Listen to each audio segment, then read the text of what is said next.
Hello again, it's Mel from Mel Bowers Designs here again.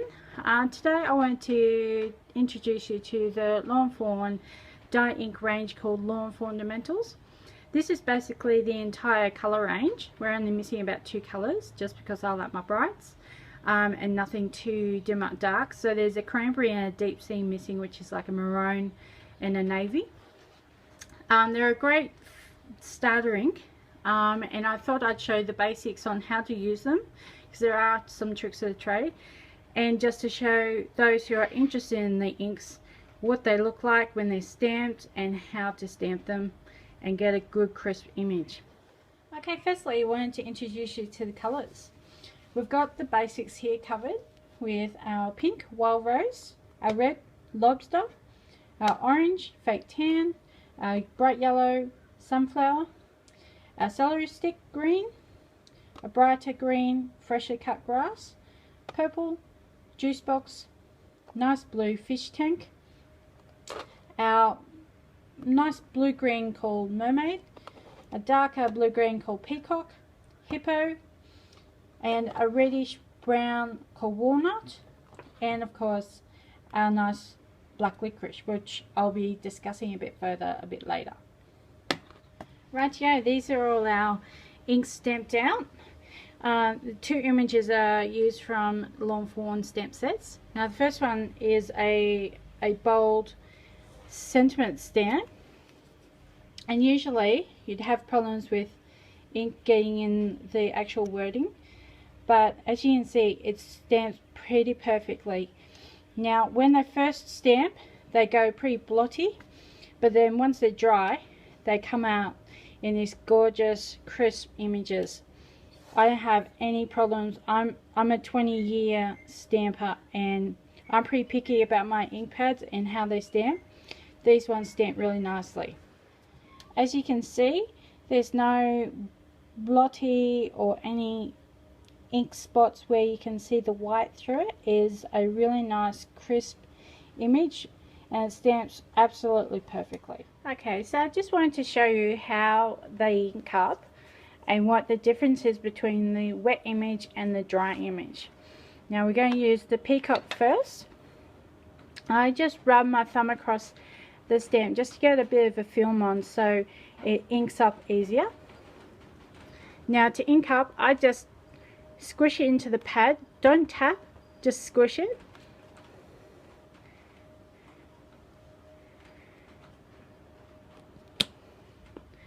And that's the difference between the dry image and the wet image. As you can see, it's a bit blotchy, and then once it dries it smooths out and is a wonderful crisp image.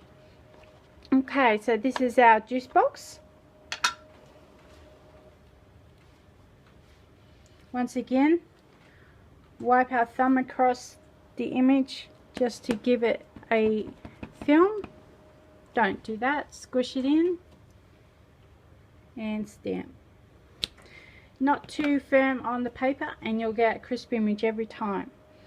Now they will dry to this consistency, and I find pretty much 100% of the time with that technique of squashing into the pad without tapping, you will get the crisp image like this.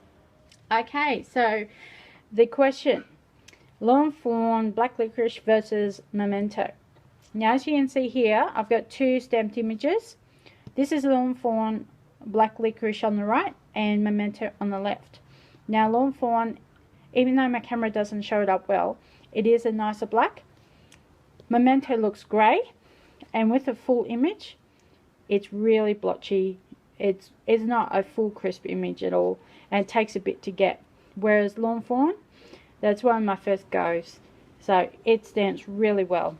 Okay, so yesterday I did a bit of investigation with Lawn Fawn versus Memento with Copics. Now this image here is Memento with Copics, and as you can see I've purposely gone out of the lines. There's no bleeding whatsoever. He looks fine with his, markings all over him. There's no bleaching, there's no bleeding. Now these images here, this is stamped with Lawn Fawn Black Licorice ink.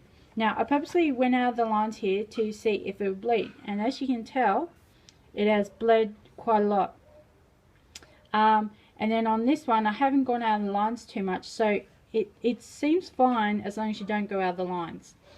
But on his dots here and his eye, it's sort of a bleach bleed, so you could probably fix that with just a black marker, and you'd actually be able to use the Lawn Fawn inks with the Copics with no worries, as long as you didn't do this and go out of the lines.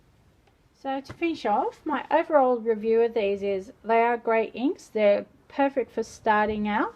They're great color range, and they are one of the best stamping inks I've come across since Stampin' Up.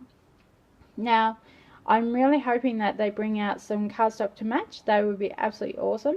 But until that time, I'll be using them in plenty of my backgrounds. I've actually, as soon as I received mine, had a bit of a play. And this is the background I did, and as you can tell, it stamps absolutely beautiful without not a blemish at all.